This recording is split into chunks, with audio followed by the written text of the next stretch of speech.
দেশটা যেমন মডেল হয়ে গেছে, সভা সমিতিগুলো বর্তমানে মডেলে পরিণত হয়ে গেছে। যার দরুন ওয়াজ হইতেছে, ওয়াজের কোনো তাসির হচ্ছে না। কথা ঠিক কিনা? কথা বলেন ঠিক কিনা? ওয়াজ অর্থ কি? এই যে ওয়াজ মাহফিলে বসেন বা আমরা আসি, ওয়াজ শব্দের অর্থ কি বলেন তো? ওয়াজ কাকে বলা হয়? ওয়াজ অর্থ কি? ওয়াজ অর্থ হচ্ছে ঔষধ। বলেন কি? জোরে বলেন। যিনি ওয়াজ করেন তিনি হলেন ডাক্তার। যারা ওয়াজ শুনি আমরা হইলাম রুগী। আর যেখানে যে সিচুয়েশনে বসে ওয়াজ শোনা হয় এটা হইল মেডিকেল। আল্লাহু আকবার কর্মিয়া। ওয়াজ অর্থ কি? ঔষধ। সবাই বলেন। একটা কথা নতুন শিখে নেন। জীবনে ওয়াজ শুনলামই, একটা নতুন ওয়াজ শুনে যায়। ওয়াজ অর্থ কি? ঔষধ। যিনি ওয়াজ করেন, হ্যাঁ, যারা ওয়াজ শুনি, আর যেখানে বৈশা ওয়াজ শোনা হয় এটা কি? ক্লিনিক বা মেডিকেল। প্রেসক্রিপশন কি? কোরআন। বলেন প্রেসক্রিপশন কি? ওয়ানুনাজ্জিলু মিনাল কুরআনি মা হুয়া শিফাء ওয়া রাহমাতুল লিল মুমিনিন। আল্লাহু আকবার বলেন। এই যে ওয়াজ দেশে এত হইতেছে, গ্রামে গঞ্জে শহরে নগরে, মসজিদে মক্তবে মাদ্রাসায় সংগঠনে ওয়াজ হয়, কিন্তু ওয়াজ হইতেছে ঠিকই, মুসলমানের চরিত্রে কোনো পরিবর্তন আসতেছে না। কথা ঠিক কিনা? মুসলমানের নৈতিক চরিত্রের পরিবর্তন আসতেছে না। ওয়াজ যদি মানুষ দিলের কানে শুনতো, আমলের নিয়তে শুনতো, আজমতের সাথে শুনতো, অপরের কাছে পৌঁছানোর নিয়তে শুনতো, তাহলে ওয়াজ দ্বারা মানুষের জীবন পরিবর্তন হইতো। কথা ঠিক কিনা? কিন্তু কেন পরিবর্তন হয় না? তার পিছের দুইটা কারণ আছে। কয়টা কারণ? জোরে বলেন, জোরে বলেন। দুইটা কারণ। একটা কারণ হলো মুসলমান টিভি সিডির গ্লাসে ওই ভাই নজর করতে করতে মুসলমানের চোখের পাওয়ার নষ্ট হয়ে গেছে। জোট্টা ভণ্ডরা ঢুলের আওয়াজ শুনতে শুনতে, গান বাদ্য শুনতে শুনতে মুসলমানের কানে পর্দা পড়ে গেছে। কথা ঠিক কিনা? এই দুইটা মহারোগের কারণে ওয়াজ মানুষকে তাসির করে না। কথা ঠিক না বেটি? এই জন্য শুনেন, বেশি লোক হওয়াতে কামিয়াব না। চারা মাযহাবের একটা মাসালা আছে, ইমাম ছাড়া যদি দুইজন মুক্তাদি হয়, এখানে জুমার নামাজ শরীয়তে জায়েজ হয়। সুবহানাল্লাহ বলেন মিয়া। জুমার নামাজ ফরজ না সুন্নাত? ফরজে আইন। ফরজে আইন, আল্লাহর মহা হুকুম। যদি ইমাম ছাড়া দুইজন অথবা তিনজন মুক্তাদি হয়, এখানে জুমার নামাজ শরীয়তে জায়েজ হয়। মাঠ বলা মানুষ লাগে না। দুইটা শ্রোতা যদি শ্রোতার মতো শ্রোতা হেদায়েতের মুহতাজ নিয়ে কথা শুনে, ওই দুইটা শ্রোতাই বক্তার জন্য যথেষ্ট। কিন্তু আজকে মাঠে আইসা আমরা দেখি মাঠটা ভরা কখন, ওই সময় দেন আমাকে। কথা কয় না? এই যে একটা বড় রূপ, এটা একটা কি বলেন? এটা একটা বড় রূপ। আল্লাহ আমরা সবরে হেফাজত করুক, বলেন আমিন। আমি কিছু আলোচনা করব, যেহেতু আসছি। পিছনে যারা আছি বাবা, মেহরবানি করে আগায় গেলে ভালো হয়।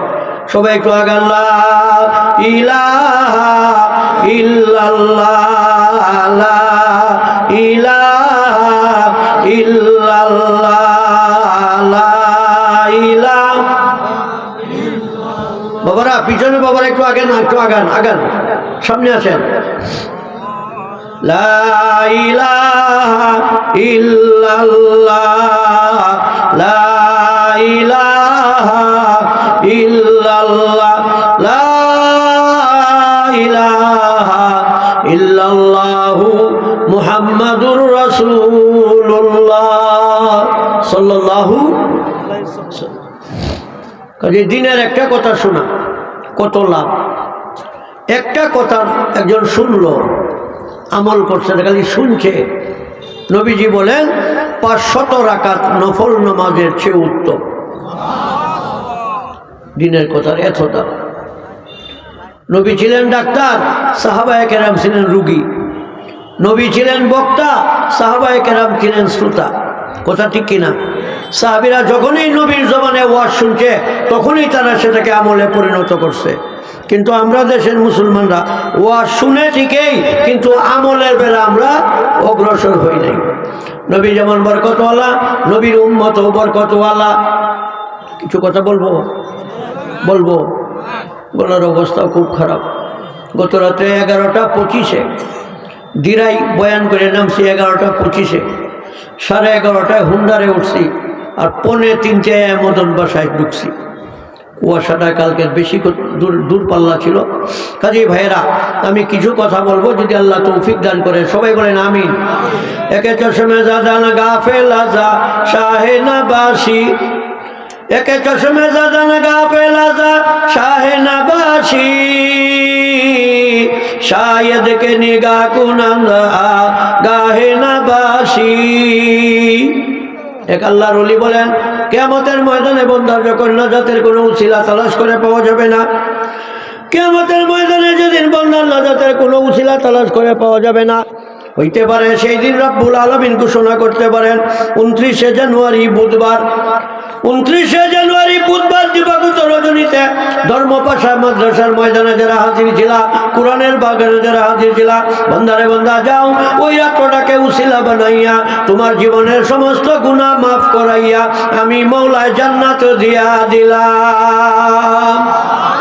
একে চশমে দাদান গাফেলা যা শাহে নবাসী, শায়দ কে নিগাহ কুনন্দ গাহে নবাসী। বাবারা, হইতে পারে আজকের বসাকে উসিলা বানাইয়া কিয়ামতের ময়দানে প্রভু আমাদের জীবনের সমস্ত গুনাহ মাফ করাইয়া জান্নাতের বাসিন্দা বানাইতে পারে। আল্লাহ নবী ফরমান, লা ইয়াদখুলুল জান্নাতা বিআমালিন ইল্লা বিওয়াসিলা। ও সাহাবীরা, ভালো করে শোনো, নেক আমল করিয়া দুনিয়ার কেউ জান্নাতে প্রবেশ করতে পারবে না। নেক আমল করে দুনিয়ার কেউ জান্নাতে যেতে পারবে না। ফাকামা আবু বকরিন ফাকালা ইয়া রাসূলুল্লাহ। আবু বকর দাঁড়ায় বলে, নবী গো, দুনিয়ার কোনো মানুষ নেক আমল দ্বারা বেহেশতে যেতে পারবে না। মা আনতা ইয়া রাসূলুল্লাহ, নবী আপনিও কি নেক আমল দ্বারা জান্নাতে যাবেন না?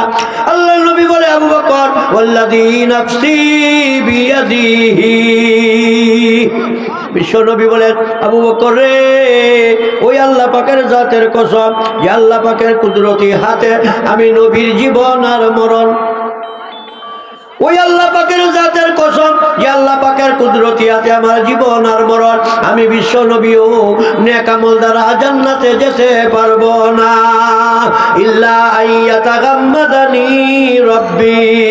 নবীজি বলেন, যদি আমার আল্লাহ আমাকে দয়া না করে, আমার প্রভু যদি আমাকে দয়া না করে, নেক আমল দ্বারা আমি নবীও জান্নাতে যেতে পারবো না।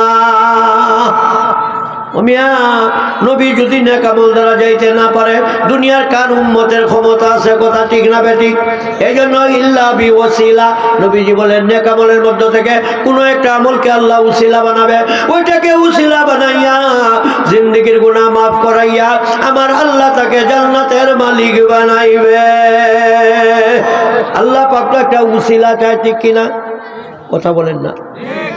বুখারী শরীফের একটা হাদিস, এরপরে আমি আলোচনায় ঢুকবো যদি সুযোগ পাই। আল্লাহ নবী বলেন, আন আবি হুরায়রা রাদিয়াল্লাহু তাআলা আনহু قال قال رسول الله صلى الله عليه وسلم غفر لي امرأة مؤمسة। আল্লাহু আকবার।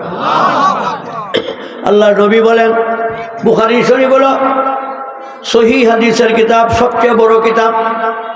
আসাহুল কুতুবি বাদা কিতাবুল্লাহ হুয়া সহিহুল বুখারী। আসমানের তলে জমিনের উপরে কোরআন শরীফের পরে যে কিতাবের মর্যাদা, এটার নাম হচ্ছে বুখারী শরীফ। আল্লাহু আকবার। ওই বুখারী শরীফে আল্লাহর নবী একটা মহিলার কথা আলোচনা করেছেন, যে মহিলাটা ছিল বনি ইসরাইল যুগে, বনি ইসরাইলের যুগের একটা পতিতা নারী ছিল, বেশ্যা নারী ছিল। কি নারী? দুশ্চরিত্রের নারী, ফাহেসা নারী, যে নারীটা সারা জীবন বাজারে যুবকদের সাথে যৌন চাহিদা পুরা করতো টাকার বিনিময়ে, সারা জিন্দগি ভর বাজারে যুবকদের সাথে জিনা করলো, জীবনের শেষ প্রান্তে যখন বেশ্যাখানায় গেল, বেশ্যাখানা থেকে জিনা করিয়া সকালবেলা নাপাক শরীর নিয়ে যখন বাড়ির দিকে রওনা হইল,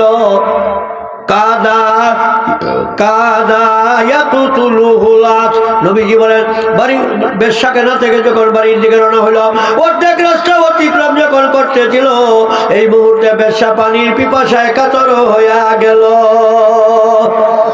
পানির অপর নাম কি? আরো জোরে। পানির কদর বাংলাদেশের মানুষে জানে না। পানির দাম বাংলার মানুষে দিতে পারে না, পানির দাম দিতে পারে সৌদি আরবের মুসলমানরা। 1 লিটার তেলের দাম যত, 1 লিটার পানির দাম তত। আল্লাহু আকবার বলে মিয়া। আমরা সৌদিতে কিনে খাইছি হজের সফরে, কিন্তু বাংলাদেশের মানুষ পানির কদর জানে না। কথা ঠিক কিনা ভাইয়েরা আমার? ওই বেশ্যা মহিলা পানির পিপাসায় কাতর হয়ে গেল, চতুর্দিকে কুয়ার সন্ধান করতে লাগলো। আরব, সৌদি আরব, নদী নাই, বিল নাই, টাঙ্গুয়ারাউল নাই। আছে টাঙ্গুয়ার ওই দিকে, টাঙ্গুয়ারাউল ঘরে আমি ঘন ঘন যাই। ওই সাইডটার মধ্যে পুরাটাই আমার আলহামদুলিল্লাহ মুরিদ এলাকা। আল্লাহু আকবার বলেন না ভাইয়েরা আমার?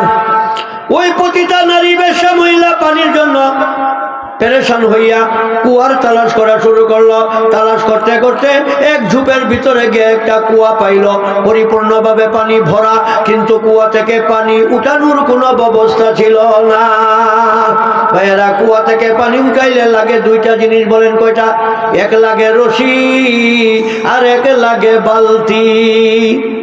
বাড়ির মানুষ কুয়া দেখছেন? কুয়া তো পানি উঠাইছেন, লাগে রশি আর কি? জুড়ে বলেন। ওই পতিতা নারী কুয়ার পরিপূর্ণ পানি ভরা থেকে এখন পানির পিপাসার কালে বহে গেল। এবার বলতে যায়, মাবুদ গো, এই মুহূর্তে যদি পানি পান করতে পারি না, আমি বেশ্যা নির্ঘাত মারা যাব। ও আমার আল্লাহ, এই মুহূর্তে আমি পানিরই তালাশ করিব। তালাশ করতে করতে গিয়া দেখে একটা কুয়া, কুয়ার পাশে গিয়া দেখে পরিপূর্ণভাবে ভরা, কিন্তু কুয়া থেকে পানি উঠানোর কোনো ব্যবস্থা ছিল না। আল্লাহু আকবার। ওই বেশ্যা মহিলা তার সামানটাকে কুয়ার পাশে রাইকা দূর দূরান্তে বালতি তালাশ করা শুরু করলো। চতুর্দিকে তালাশ করতেছে, কিন্তু বেশ্যা কোথাও বালতি পাইতেছে না। বালতি যতক্ষণ পাওয়া যাবে না, কুয়া থেকে পানি তোলাও যাবে না। ঠিক কিনা ভাইরা? চতুর্দিকে ব্যর্থ হইয়া ফানাযাআতু খুফাহা ফাউসাকাতুহু বিখিমারিহা। আল্লাহু আকবার বলেন না? বুখারী শরীফের হাদিস। আল্লাহর নবী বলেন, ওই বেশ্যা মহিলা চতুর্দিকে তালাশ করে যখন বালতি পায় না, পরিশেষে তার পাও থেকে চামড়ার মৌজাটাকে খুলল, চেনটাকে উপরে ঝুলাইয়া একটা বাড়ি পাথর মৌজার ভিতরে ঢুকাইল। এবার বলে, মাবুদ গো, বালতি যেহেতু পাইলাম না, মৌজাকে আমি বালতির কাজে লাগাইব। চামড়ার মৌজা দেখছেন? 1 থেকে 1.5 লিটার পানি আনে। সুবহানাল্লাহ করবে। এই মৌজাটাকে কুয়ার পাশে রেখা সমস্যা ছিল 2টা, সমাধা হইল কয়টা? এটার নাম কি? মৌজা। বাকি রইল কোনটা? রশি।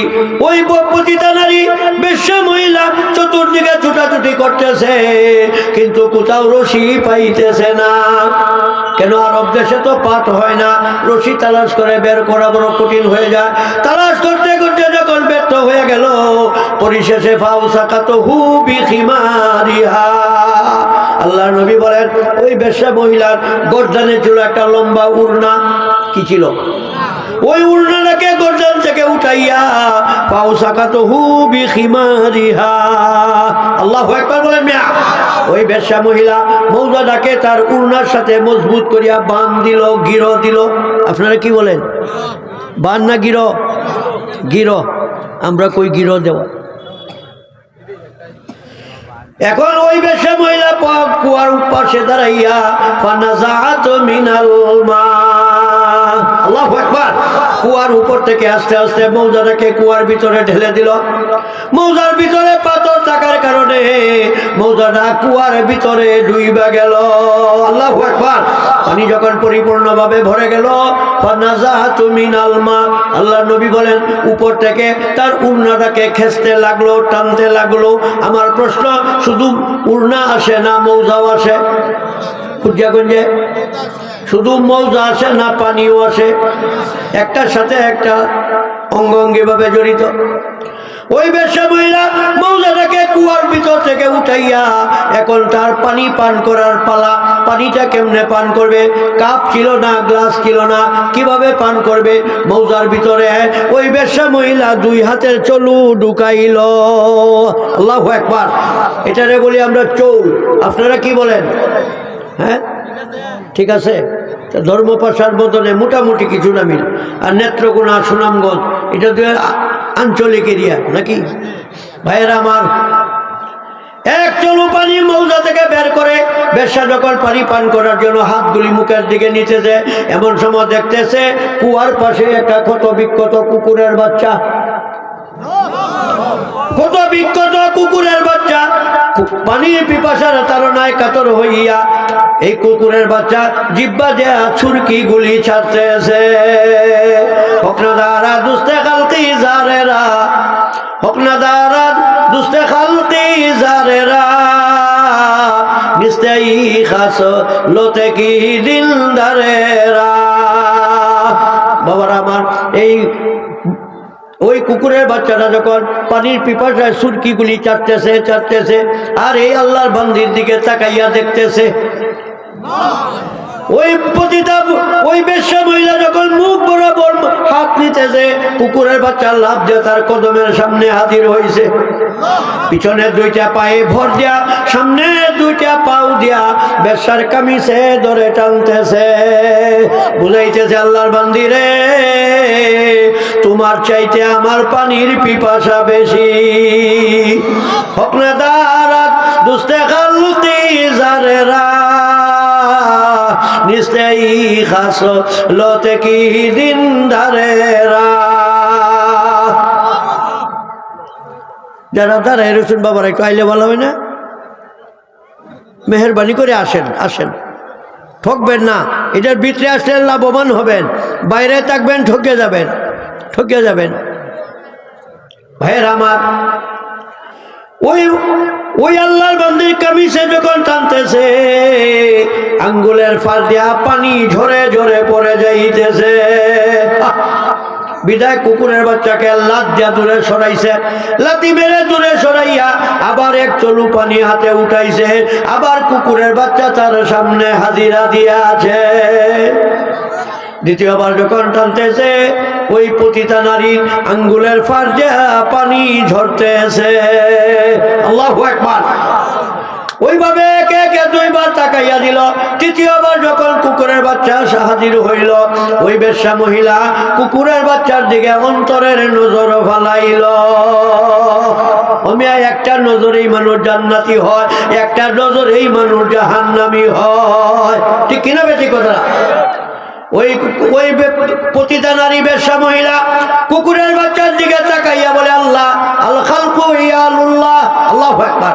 আয় আল্লাহ, আমি যেমন তোমার একটা সৃষ্টি, কুকুরের বাচ্চারাও তো তুমি আল্লাহর এই সৃষ্টি। আয় আল্লাহ, এই মুহূর্তে যদি মালাকুল মউতের পরোয়ানা জারি হয়ে যায়, কিয়ামতের ময়দানে নাজাতের কোনো উসিলা দেখাইতে পারবো না। আয় রাব্বাল আলামিন ওয়া ইয়া রাব্বাস সামাওয়াতি ওয়াল আরদ, আল্লাহু আকবার। ওয়া ইয়া রাব্বাস সামাওয়াতি ওয়াল আরদ, ওগো বিশাল আকাশের মালিক আল্লাহ, ওগো বিশাল জমিনের মালিক আল্লাহ, ওগো আমার আল্লাহ, আজকে আমার জীবনে দয়া রাখতে চাই না, আমি দুনিয়াতে থাকতে চাই না, আমি আজকে কুকুরের বাচ্চাকে একটু পানি দিয়ে সাহায্য করিব। হইতে পারে কিয়ামতের ময়দানে কুকুরের বাচ্চাকে পানি দেওয়ার কারণে আমার মতো বেশ্যাকে মাফ করে দিতে পারো। এই চিন্তা চেতনা নিয়া ওই বেশ্যা মহিলা পানি পান না করিয়া ওইভাবে হাতে চৌলাইয়া কুকুরের বাচ্চাকে দেয়, আর কুকুরের বাচ্চা পরিতৃপ্ত ভাবে পানি পান করে। পরিতৃপ্ত ভাবে পানি পান করিয়া ওই কুকুরের বাচ্চা যখন স্বজাতির কাছে যায়, সামনে গিয়া একটা টিলার উপরে বৈশা বেশ্যার জন্য আল্লাহ পাকের দরবারে স্মারকলিপি পাঠাইল। জীবনে মরণে আরো কবরে হাসরে বেশারে দেখিও আল্লাহ রহমতের নজরে, বেশারে দেখিও আল্লাহ মায়ার নজরে। কুকুরের বাচ্চা একটু পানির বিনিময়ে এই মস্ত বড় অপরাধী জিনাকারিনী ব্যভিচারকারিনীর জন্য আল্লাহর দরবারে একটা স্মারকলিপি পাঠাইছে। বিশ্ব নবী তার জবাব দেন ফাগুফিরা লাহা বিযালিকা। আল্লাহু আকবার। কন্যা নবীজি বলেন এই কুকুরের বাচ্চাকে একটু পানি দেয়া একরাম করার কারণে আমার আল্লাহ বেশ্যা নারীর জীবনের সমস্ত গুনাহ মাফ করে দিয়েছেন। দেখছেন ভাই, আল খালকু ইয়ালুল্লাহ। এই বেশ্যাকালী একটা ওয়াজ করছে আল্লাহ সমস্ত মাখলুকাত তোমার পরিবারভুক্ত। আল্লাহু আকবার করে। আমি যেমন তোমার পরিবারভুক্ত, কুকুরের বাচ্চারাও তোমার পরিবারভুক্ত। আল্লাহু আকবার করে। যেহেতু কুকুরের বাচ্চাকে বানাইছো তুমি, আমার মতো বেশ্যারেও বানাইছো তুমি।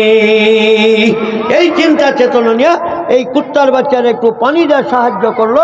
আল্লাহ তাআলার কাছে এই বেশ্যার জীবনে এই আমলটা এত পছন্দনীয় হয়ে গেল, এটাকে উসিলা বানাইয়া আমার আল্লাহ বেশ্যার জীবনের সমস্ত গুনাহ মাফ করিয়া দিল। কে মনে করেন মিয়া আজকের আশাটা, আজকের বসাটা হইতে পারে না জাতের একটা উসিলা? কথা বলেন না কেন? হইতে পারে একটা জাতের বড় উসিলা। মিয়া যারা গেছে গা এরা টকছে না দিচ্ছে? কথা কন। আর যারা রইছুন জিতছুন। বুখারী শরীফ হাদিস আছে, এই মাহফিলে থেকে যখন আখিরি মুনাজাত করে বাড়ির দিকে ফিরবেন, আল্লাহ তাআলা ফেরেশতাদেরকে নিয়ে চ্যালেঞ্জ করে ঘোষণা দিবে, আলা উশহিদুকুম, আলা উশহিদুকুম, ও ফেরেশতা তোরা সাক্ষী থাক, সাক্ষী থাক। এই ধর্মপাশা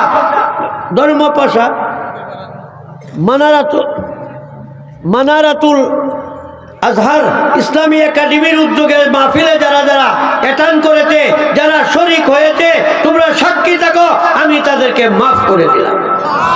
আমি আল্লাহ তাদেরকে মাফ করে দিলাম। শুধু মাফ করলাম না, ওই বান্দাদের পিছনের জীবনে যত গুনাহ করেছিল সমস্ত গুনাহগুলিকে আমি আল্লাহ নেকি বানাইলাম।